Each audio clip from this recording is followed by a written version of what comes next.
Good evening students, welcome to my YouTube channel mathematics with Avi girl. Students कैसे हैं आप सभी? अच्छे हैं स्टूडेंट्स, अच्छे ही रहिए। ओके, सो स्टूडेंट्स अपना टॉपिक चल रहा था इंटीग्रल, और इंटीग्रल में हम पार्शियल फ्रैक्शन वाले इंटीग्रल पढ़ रहे थे, आंशिक भिन्न वाले। ठीक है, तो आज का अपना क्वेश्चन उन्हीं पे बेस है, पार्शियल फ्रैक्शन आंशिक भिन्न पर। ठीक है, तो देखो क्वेश्चन दिया क्या है, 1 में एक्स स्क्वायर माइनस 9, इसे आपने इंटीग्रेट करना है एक्स के रेस्पेक्ट में, dx दिया है, मीन एक्स के रेस्पेक्ट में आपने करना है इंटीग्रेशन। तो कैसे करेंगे इंटीग्रेशन स्टूडेंट्स? सबसे पहले आप एक्स स्क्वायर माइनस 9 का सिंप्लीफाई कीजिए। आप लोगों को पता होगा ए स्क्वायर माइनस बी स्क्वायर का फॉर्मूला क्या होता है, ए minus b a plus B. ठीक है, यहाँ हमारा क्या है, एक्स स्क्वायर माइनस 9, तो आप इसको किस तरह से लिखेंगे, पहले 1 में एक्स स्क्वायर माइनस 9 को हम लिख रहे हैं 3 का स्क्वायर, 3 का स्क्वायर 9 ही होता है, 3 3 9। ठीक है, और ये अपना dx। अब देखो ए स्क्वायर माइनस बी स्क्वायर इसी फॉर्म में का नहीं हो गया कि ये ए की जगह क्या लिख दिया x, और बी की जगह 3 लिख दिया सिर्फ। ठीक है, तो कैसे ओपन हो जाएगा ये, a minus b a plus b, यहाँ क्या आ जाएगा x माइनस 3 एक्स प्लस 3। तो क्या आ जाएगा स्टूडेंट्स आपका इंटीग्रेशन ऑफ 1 में x माइनस 3 और x प्लस 3 फॉर्मूले से, और ये अपना dx। ठीक है, अब ये इसे हम पार्शियल फ्रैक्शन में चेंज करेंगे। तो मैंने आपको देखो कुछ फॉर्मूलाज बताए थे पार्शियल फ्रैक्शन के, कैसे हम रैशनल फंक्शन को, परिमेय फलनों को कैसे हम पार्शियल फ्रैक्शन में चेंज करते थे। तो देखो मैं ये आपको लास्ट लेक्चर में बता चुकी हूँ। ठीक है, जो आज का अपना क्वेश्चन स्टूडेंट्स वो है फर्स्ट टाइप का। स्टूडेंट्स यदि आप इसको लेना चाहते हैं लेक्चर को, जैसे मैंने ये चीज़ें बताई थी, तो लिंक आपको मिल जाएगा डिस्क्रिप्शन बॉक्स में, प्लीज़ वहाँ से ले लीजिएगा। ठीक है, आपके लिए यूज़फुल है, क्वेश्चन करोगे तो ये चीज़ें याद होनी चाहिए। सो स्टूडेंट्स अपना आज का क्वेश्चन है इस पे बेस, अपन को इस ये वाला फॉर्म दिया हुआ है, हमें करना है इसमें चेंज। ठीक है, क्या है, p x plus q upon में x minus a x minus b. किस तरह से चेंज हो जाता है ये, a upon x minus a plus b upon x minus b. कैसे याद करोगे, नीचे वाले टर्म्स को याद रखो, एक ए और बी हमने कोई दो कॉन्स्टेंट लेना है, फर्स्ट कॉन्स्टेंट के नीचे हमने फर्स्ट वाला टर्म लिख देना है, सेकेंड कॉन्स्टेंट के नीचे सेकेंड वाला टर्म लिख देना है। ठीक है, तो देखो आज का अपना क्वेश्चन इसी पे बेस है, अपना ऊपर 1 है। ठीक है, तो यहाँ पर अपने को क्या दिया हुआ है, देखो कंपेयर करके दिखाती हूँ। देखिए अपना ऊपर 1 है ना, वहाँ क्या था, पी एक्स प्लस क्यू। ठीक है, तो जब देखो यहाँ अगर हम एक्स की पावर क्या ले लें, 1। ठीक है, एक्स की पावर तो 1 ही रहने दो, बट यदि हम पी और क्यू की वैल्यू 0 ले लें, पी और क्यू दोनों की वैल्यू 0 ले लें, तो क्या आएगा यहाँ पर, 0 का आप एक्स से मल्टीप्लाएंगे, 0 प्लस 0, यानी कि आपका क्या आ जाएगा, 0। ठीक है जी, यानी कि हमारा ऊपर 0 तो नहीं है, इसका मतलब ऊपर हमारा 0 नहीं है, पी और क्यू की वैल्यू, इसका मतलब 0 नहीं ली इसने। इसका मतलब क्या है, इसने ली है पी की वैल्यू तो 0 और क्यू की वैल्यू 1। अब ये वैल्यूज़ रख के देखिए इसमें, तो क्या आ जाएगा, पी की वैल्यू 0 रखोगे तो 0 का एक्स से मल्टीप्लाई करा तो 0 आ गया, प्लस क्यू की वैल्यू क्या रखनी है, 1, तो ये क्या आ गया, 1। अपना ऊपर 1 ही तो दिया है, तो अपना मतलब क्वेश्चन में क्या दिया है, वहाँ जो पी और क्यू लिखते थे हम, क्या होते थे, कांस्टेंट ही तो होते थे। तो यहाँ उसने मान लिया पी जो कांस्टेंट है उसकी वैल्यू 0 मान ली, क्यू की वैल्यू 1 मान ली, और ये क्वेश्चन दे दिया। ठीक है, तो समझ आया, बिल्कुल इसी फॉर्म का अपना क्वेश्चन है। ठीक है, यहाँ अपने क्वेश्चन में पी का वैल्यू 0 और क्यू का वैल्यू 1 ले रखा है। क्लियर स्टूडेंट्स, इतना टाइम हम एग्जाम में नहीं लगाते समझने के लिए, ये चीज़ें हमें पहले से ही अंडरस्टूड होती है। ऊपर वाला टर्म देखो, ये सब चीज़ सोचने की ज़रूरत, मन में ही सोच लेते हैं, मतलब लिखने की ज़रूरत नहीं होती है कि यहाँ पर 1 है, इसका मतलब क्यू की वैल्यू 1 ली होगी। मैंने आपको पी और क्यू पहले 0 लेके इसलिए दिखाया कि शुरुआत में चेकिंग ऐसे ही करते हैं कि क्वेश्चन को हमें क्या दिया हुआ है, इस फॉर्म का है कि नहीं है, सब चीज़ें। ठीक है, तो आप ये सब चीज़ मन में सोच सकते हैं सिंपली। और अपॉन में क्या था, पी एक्स प्लस क्यू के एक्स माइनस ए और एक्स माइनस बी। तो देखो एक्स माइनस ए तो ये बन गया ना, ए की जगह 3 ले लिया, और एक्स प्लस बी यानी कि यहाँ पर बी की जगह भी क्या ले लिया, 3। क्लियर, बिल्कुल अपना उसी फॉर्म का है। कैसे कन्वर्ट करो दिया उसको, 1 में एक्स माइनस 3 एक्स प्लस 3। कैसे कन्वर्ट करना था, ए और बी दो कांस्टेंट लेने थे, उनके अपॉन में फर्स्ट वाला डालना था और फिर सेकंड वाला बी के नीचे डालना था। यही चीज़ मैंने अभी आपको बताई, ऐसे ही याद करे थे। ठीक है, अब इसको सॉल्व कर लीजिए। कैसे करोगे, x minus three x plus three आपका एलसीएम आ गया, x प्लस थ्री और ये x माइनस थ्री एलसीएम आ गया। यहाँ क्या बचेगा ऊपर, देखो एलसीएम लेने का सीधा सा तरीका आप लोगों को पता होगा, जो ये वाला टर्म रहता है अपना नीचे जो एलसीएम आता है उसमें हम इसका डिवाइड करते हैं, जो चीज़ आती है उससे ऊपर वाले से मल्टीप्लाई करते हैं, ठीक है।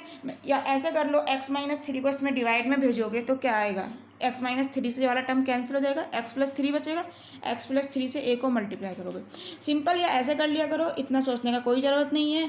x minus three x plus three LCM आ गया, इसको इधर मल्टीप्लाई कर दो, इसको इधर मल्टीप्लाई कर दो, तो क्या आ जाएगा, x plus three into a into x plus three plus b को इससे मल्टीप्लाई कर दो, b x minus three. LCM लेके करोगे तब भी ये चीज़ आनी है, बस ये डायरेक्ट कर लेते हैं, टाइम बच जाता है। वन अपॉन में इधर क्या चल रहा है, एक्स माइनस थ्री और ये आपका एक्स प्लस थ्री, ठीक है। अब देखो एक्स माइनस थ्री से x minus three cancel, x plus three से एक्स प्लस थ्री कैंसिल, तो आपका क्या आ गया, one is equal to a x plus three और a plus b x minus three. Clear.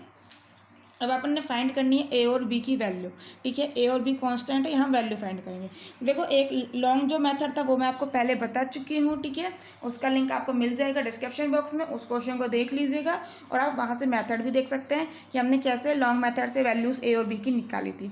But उसके साथ मैंने आपको एक शॉर्ट मेथड और बताया था जिससे कि आप जल्दी वैल्यूज़ निकाल सके। मैंने वो क्या बताया था, उसी मेथड से आज हम निकालेंगे, तो ध्यान से देखना। मैंने बोला था x की कोई ऐसी वैल्यू सोच लिया करो जिससे कि कोई भी एक कांस्टेंट जीरो में चेंज हो जाए। यानी कि अगर मैं यहाँ x की वैल्यू थ्री सोच लेती हूँ, ठीक है, तो three minus three zero, b को जीरो से मल्टीप्लाई करोगे तो क्या होगा, जीरो, ये वाला टर्म खत्म हो जाएगा, बचेगा क्या, सिर्फ ये वाला टर्म। तो यहाँ से हम a की वैल्यू फाइंड कर ही सकते हैं, ठीक है। एक वेरिएबल में बचा है ना, हम a और b को लेके चल रहे हैं ना, हमें ए और बी की वैल्यू फाइंड आउट करनी है, ठीक है। तो हमारा जब बी खत्म हो गया तो क्या हम यहाँ से ए की वैल्यू नहीं निकाल सकते, एक्स की वैल्यू हमने क्या लिखी थी, तीन, तो उससे हम यहाँ से निकाल लेंगे ए की वैल्यू। और ऐसे ही अगर हम बी यहाँ पर एक्स की वैल्यू एक बार माइनस थ्री सोच लें तो ये वाला टर्म जीरो हो जाएगा, तो फिर क्या बचेगा, वन इज इक्वल टू ये वाला टर्म, तो यहाँ से बी की वैल्यू निकाल लेंगे, ठीक है। तो इस तरह से हम सोचते हैं और वैल्यूज़ को फटाक से निकाल सकते हैं। तो स्टूडेंट्स ले लेते हैं एक बार एक्स की वैल्यू, पहले ये वाला ले लेते हैं माइनस थ्री, तो एक्स की वैल्यू माइनस थ्री रखने पर क्या आ जाएगा, यहाँ पर one is equal to a, x की जगह हम रख रहे हैं minus three plus b, x की जगह हम लिख रहे हैं माइनस थ्री आपका है ही, सॉल्व आउट कर लीजिए, वन इज इक्वल टू ये प्लस थ्री है माइनस थ्री है, जीरो हो गया, जब ये जीरो हो गया तो ए से मल्टीप्लाई करोगे तो वो जीरो ही होना है, ठीक है। यहाँ क्या आ जाएगा आपका बी माइनस माइनस प्लस, तीन और तीन छः, माइनस सिक्स। बी का वैल्यू क्या आ गया स्टूडेंट्स, माइनस सिक्स को अपॉन में भेज दीजिए, डिवाइड में भेजेंगे तो बी का वैल्यू क्या आ जाएगा, minus one by six. Clear, ठीक है। बी की वैल्यू आ गई, अब हमें फाइंड करनी है ए की वैल्यू।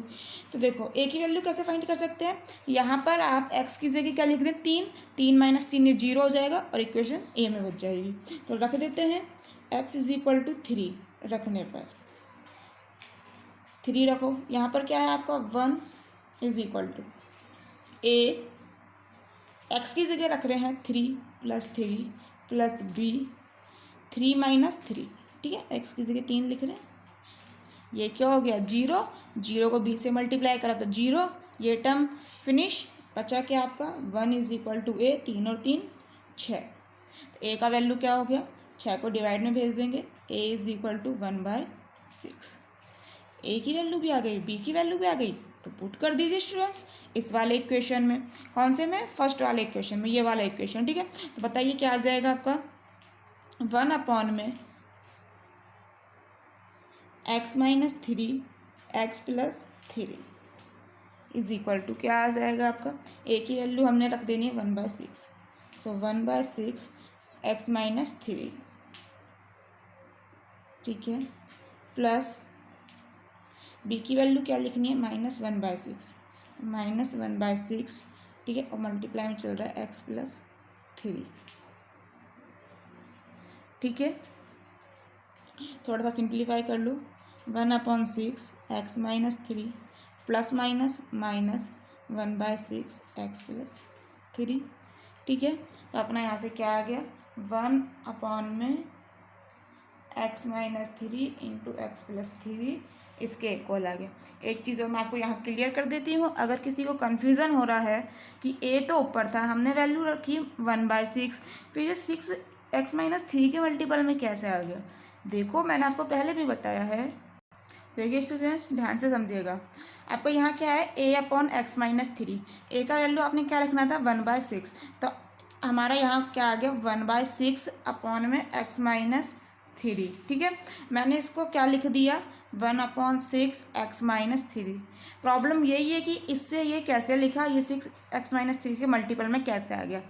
देखो मैंने आपको बोला था a/b/में c/d दे देता है। बहुत बच्चे से सॉल्व नहीं कर पाते हैं, 3 डिवाइड के साइन आ गए, 1 2 3 सॉल्व नहीं होता है। तो देखो सबसे अच्छा तरीका होता है ऊपर वाला टर्म लिख लो, एज इट इज़ लिख लिया, मर्जी से मल्टीप्लाई का साइन लगाइए, c/d को उल्टा कर दीजिए d/c। क्लियर। अब देखो लिखा क्या है 1/6 में x-3। अब देखना है कैसे आता है, ले लेते हैं 1/6 और ये आपका x-3। ठीक है, क्या ये इसी फॉर्मेट का है, नहीं है, तो इसको बना लेते हैं। देखो 1/6 ये आपका as it is upon x-3 upon में लिख रहे हैं हम 1। कोई फ़र्क पड़ा क्या, अरे इसमें 1 का डिवाइड करोगे यही तो आना है। ठीक है, अब देखना a/b ये अपॉन c/d कुछ बन गया इसी फॉर्मेट का। तो कैसे लिखोगे इसे a/b ऊपर वाला टर्म आपका है 1/6 मल्टीप्लाई का साइन इसे कर देना है उल्टा, तो यहाँ क्या आ जाएगा 1/x-3 उल्टा कर दिया हमने। क्लियर। अब सिंपल मल्टीप्लाई है, 1 × 1 1 हो गया, अपॉन में 6 × x-3। तो हमने इस वाले टर्म को क्या लिख दिया, ये समझ आया, यही चीज़ थी कैसे लिखते हैं। इसी तरह से आप b का भी कर सकते हैं। क्लियर। अब देखिए स्टूडेंट्स अपन यहाँ तक पहुँच गए थे। ठीक है, इसका वैल्यू हमने ये निकाल लिया था। अब ये वाला फॉर्म आपको दिया था इंटीग्रेशन में, इसी का तो हमें इंटीग्रेट करना है, तो इसकी वैल्यू हमने जो निकाली है रख दीजिए। तो आपका क्या आ जाएगा इंटीग्रेशन इक्वल टू, आपका आ जाएगा इक्वल टू इंटीग्रेशन की वैल्यू, इसकी जगह हम क्या लिख रहे हैं ये, तो 1/6 x-3 और माइनस 1/6 x+3 और अपना dx इंटीग्रेशन करना है अभी। क्लियर। दोनों पे इंटीग्रेशन अलग अलग अप्लाई कर लीजिए, क्या आ जाएगा इंटीग्रेशन ऑफ 1/6 x-3 और अपना dx और ये माइनस 1/6 x+3 और ये अपना dx। क्लियर। अब सॉल्व करना है स्टूडेंट्स, इंटीग्रेशन करना है, तो कैसे करेंगे। देखो सबसे पहले 6 कांस्टेंट है, तो कांस्टेंट टर्म तो इंटीग्रेशन से बाहर आ जाती है, तो कांस्टेंट टर्म को इंटीग्रेशन से बाहर ले लीजिए। क्या आ जाएगा आपका इक्वल टू 1/6 इंटीग्रेशन में बचेगा 1/x-3 और ये अपना dx। इसी तरह से यहाँ से भी कॉमन ले लेते हैं, सो इंटीग्रेशन में बचेगा x+3 और आपका dx। क्लियर। अब देखिए स्टूडेंट्स यहाँ याद आता है इंटीग्रेशन का फॉर्मूला, मैंने आपको बताया हुआ है, मैंने आपको क्या बताया हुआ है 1/ax+b का इंटीग्रेशन क्या होता था log ax+b और अपॉन में x के कोफिशिएंट का डिवाइड। तो x का कोफिशिएंट क्या है a का कर देना है डिवाइड। क्लियर।